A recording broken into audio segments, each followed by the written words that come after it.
warahmatullahi wabarakatuh.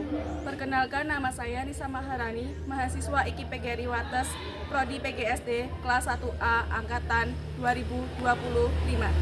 Di sini saya akan menceritakan dongeng tentang ikan emas ajaib guna untuk memenuhi tugas mata kuliah Pendidikan Keterampilan Bahasa Indonesia yang diampu oleh Ibu Desta Yolandi Rahayu Sulistiawati MPD.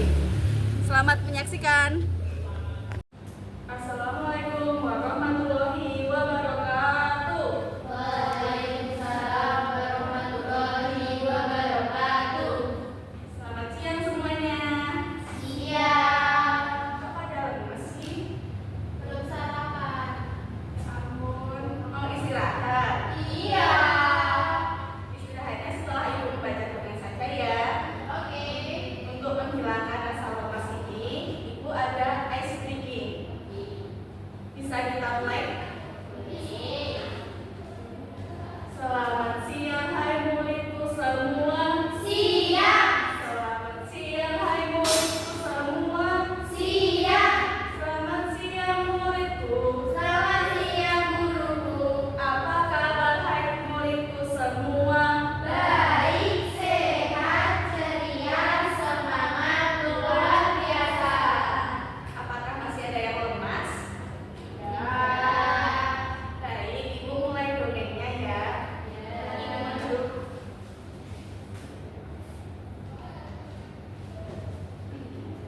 Pada zaman dahulu kala, di sebuah pulau bernama Buyan, tinggallah sepasang kakek dan nenek yang sangat miskin. Pekerjaan si kakek adalah mencari ikan di laut. Meski hampir setiap hari kakek pergi menjala ikan, namun hasil yang didapat hanya cukup untuk makan sehari-hari saja. Suatu hari, si kakek sedang menjala ikan. Tiba-tiba jalannya terasa berat, seperti ada ikan raksasa yang terperangkap di dalamnya. Ah, pasti ikan yang sangat besar, pikir si kakek. Dengan sekuat tenaga si kakek menarik jalannya, namun ternyata tidak ada apapun kecuali ikan kecil yang tersangkut di jalannya. Rupanya ikan kecil itu bukan ikan biasa. Badannya berkilau seperti emas dan bisa berbicara seperti manusia. Kakek, tolong lepaskan aku. Aku akan mengabulkan semua permintaanmu, kata si ikan emas. Si kakek berpikir sejenak lalu katanya, aku tidak memerlukan apapun darimu, tapi aku akan melepaskanmu. Pergilah. Kakek melepaskan ikan emas itu lalu kembali ke laut, lalu dia pun kembali pulang. Sesampainya di rumah, nenek menanyakan hasil tangkapan ikan kakek. Hari ini aku hanya mendapatkan 1 ekor ikan emas, dan itu pun sudah aku lepas kembali, kata si kakek. Aku yakin kalau itu bukan emas, kalau itu ikan ajaib, karena dia bisa berbicara katanya. Lalu apa yang kau minta? Tanya si nenek. Tidak ada, kata si kakek. Oh, alangkah bodohnya, seru nenek. Setidaknya kau bisa meminta roti untuk kita makan. Pergilah dan minta padanya. Maka dengan segan kakek kembali ke tepi pantai dan berseru, wahai ikan emas ajaib, datanglah kemari, kabulkan keinginan kami. Tiba-tiba si ikan emas muncul di permukaan laut. Apa yang kau inginkan, kakek? Katanya. Istriku marah padaku. Berikan aku roti untuk makan malam, maka dia akan memaafkanku, kata si kakek.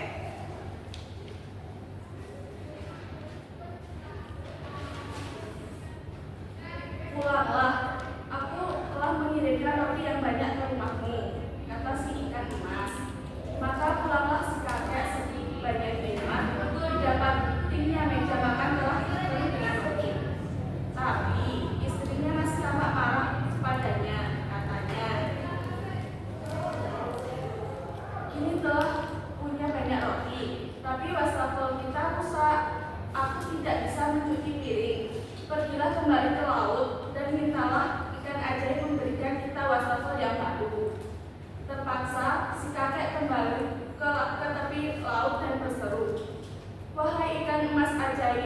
datanglah kemari, kabulkan keinginan kami. Ups, ikan emas muncul. Apa yang kau inginkan, kakek? Nenek menyuruhku meminta agar memberikan kami wastafel yang baru. Baiklah, kau boleh memiliki wastafel baru juga. Si kakek pun kembali pulang. Belum lagi menginjak halaman, si nenek sudah menghadapnya. Pergilah lagi, mintalah pada si ikan emas untuk membuatku kita sebuah rumah baru. Kita tidak bisa tinggal di sini terus. Rumah ini sudah hampir roboh. Maka si kakek kembali ke tepi laut dan berseru, "Wahai ikan emas ajaib, datanglah kemari, kabulkan keinginan kami." Dalam sekejap, ikan itu muncul di hadapan si kakek. "Apa yang kau inginkan lagi, kek?" "Buatlah kami rumah baru. Istriku sangat marah. Dia ingin tinggal di rumah kami yang lama karena rumah itu hampir roboh," kata si kakek. "Tenanglah, kek, pulanglah. Keinginanmu sudah terkabulkan." Kakek pun pulang. Sesampai di rumah, dilihatnya bahwa rumah telah menjadi baru. Rumah yang indah dan terbuat dari kayu yang kuat. Dan di depan pintu rumah itu, nenek sedang menunggu dengan wajah yang tampak jauh lebih marah dari sebelumnya. "Dasar kakek bodoh, jangan kira aku hanya akan merasa puas hanya dengan membuatku rumah baru ini. Pergilah dan mintalah pada ikan emas itu bahwa aku tidak mau menjadi istri nelayan. Aku ingin menjadi nyonya bangsawan, sehingga orang lain akan menuruti keinginanku dan menghormatiku." Untuk kesekian kalinya, si kakek kembali ke tepi laut dan berseru, "Wahai ikan emas ajaib, datanglah kemari, kabulkan keinginan kami." Dalam sekejap, ikan emas itu muncul di hadapan si kakek. "Apa yang kau inginkan lagi, kakek?" "Istriku tidak bisa membuatku tenang. Dia bahkan semakin marah. Katanya dia telah menjadi istri nelayan dan ingin menjadi nyonya bangsawan," pinta si kakek. "Baiklah, pulanglah. Keinginanmu sudah dikabulkan." Alangkah terkejutnya si kakek ketika kembali ternyata kini rumahnya telah berubah menjadi sebuah rumah yang megah, terbuat dari batu yang kuat, 3 lantai tingginya dengan banyak sekali pelayan di dalamnya. Si kakek melihat istrinya sedang duduk di sebuah kursi tinggi dan sibuk memberi perintah kepada para pelayan. "Halo istriku." "Betapa tidak sopannya," kata si kakek.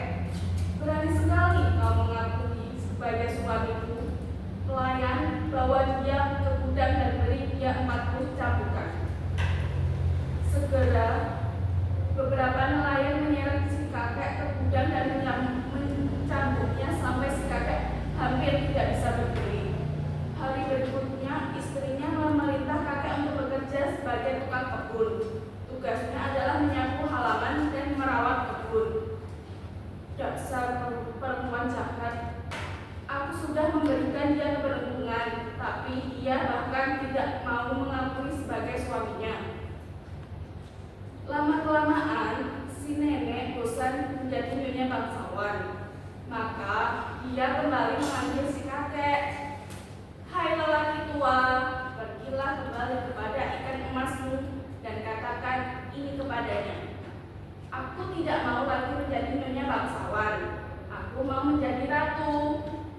Maka kembalilah si kakek ke tepi laut dan berseru, "Wahai ikan emas ajaib, datanglah kemari, kabulkan keinginan kami." Dalam sekejap, ikan emas itu muncul di hadapan kakek. "Apa yang kau inginkan lagi, kakek?" "Istriku semakin keterlaluan. Dia tidak ingin lagi menjadi nyonya bangsawan, tapi ingin menjadi ratu."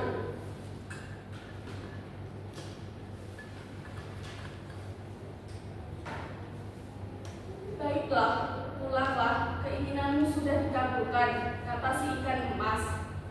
Sesampainya si kakek di tempat dulu rumahnya berdiri, ini tampak olehnya sebuah istana beratap emas dengan para penjaga berlalu lalang. Istrinya yang kini berpakaian layaknya seorang ratu berdiri di balkon dikelilingi oleh jenderal dan gubernur.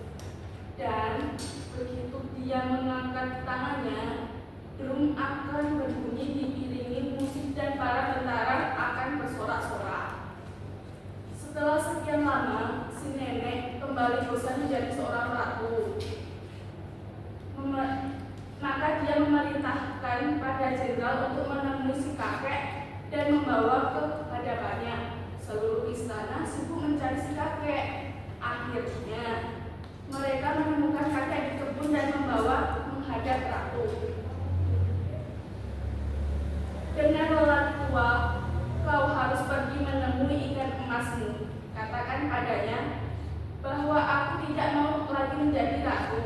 Aku ingin menjadi dewi laut, sehingga laut dan ikan-ikan di seluruh dunia menuruti perintahku. Kakek terkejut mendengar permintaan istrinya. Dia mencoba menolaknya, tapi apa daya, nyawanya adalah taruhannya. Maka dia terpaksa kembali ke tepi laut dan berseru, "Wahai ikan emas ajaib, datanglah kemari, kabulkan keinginan kami." Kali ini si ikan emas tidak mau muncul di hadapannya. Kakek mencoba memanggil lagi, namun si ikan emas tetap tidak mau muncul di hadapannya. Dia mencoba memanggil untuk ketiga kalinya. Tiba-tiba laut mulai bergolak dan bergemuruh. Dan ketika mulai mereda, muncullah si ikan emas. "Apa yang kau inginkan lagi, kakek?" "Istriku benar-benar telah menjadi gila," kata si kakek. "Dia tidak mau lagi menjadi ratu, tapi ingin menjadi dewi laut yang mengatur lautan dan memerintah semua ikan." Si ikan emas terdiam dan tanpa mengatakan apapun dia kembali menghilang ke dalam laut. Si kakek pun terpaksa kembali pulang. Dia hampir tidak percaya pada penglihatannya ketika menyadari bahwa istana yang megah dan semua isinya telah hilang. Kini di tempat itu berdiri sebuah gubuk reor yang dulu ditinggalinya, dan di dalamnya duduklah si nenek dengan pakaian yang compang-camping. Mereka kembali hidup seperti dulu. Kakek kembali melaut, namun seberapa kerasnya pun dia bekerja, hasilnya yang didapat tidak cukup untuk makan sehari-hari saja. Selesai. Baik, dari dongeng tersebut, apakah anak-anak tahu pesan moralnya? Baik. Pesan moral dari dongeng ikan emas ajaib mengatakan bahwa manusia harus bersikap bersyukur, tidak serakah, dan mengendalikan keinginan. Setiap memiliki kesempatan yang diberikan harus dimanfaatkan dengan bijaksana. Jangan berlebihan. Dongeng tersebut menunjukkan bahwa kerendahan hati membawa kebaikan, sehingga kesombongan dan keserakahan hanya menimbulkan penyesalan. Sekian pembelajaran dongeng yang Ibu bacakan tadi. Adakah yang mau bertanya?